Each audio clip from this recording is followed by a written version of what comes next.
So for my music assignment of found items that I have in the house, I used two maracas, or I made two maracas out of eggs, just like eggs since Easter just happened, plastic eggs, and I filled one with pinto beans and the other with just rice. So this is the sound of pinto beans, and this is the sound with rice. I just used the spoons and taped them together so there's a handle. And I taped them up really good so they didn't break.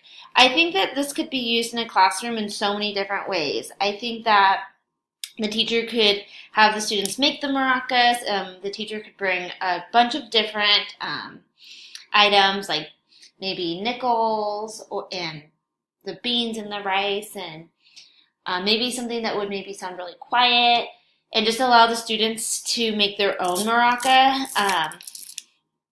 And they could see which one makes the loudest sound or the quietest sound, or the teacher could tell a story and the maracas could be different weather.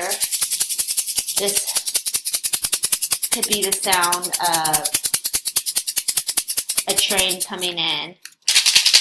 This could be the sound of heavy rain, or this could be light rain. It could be, there's so many things that I think the teacher could do.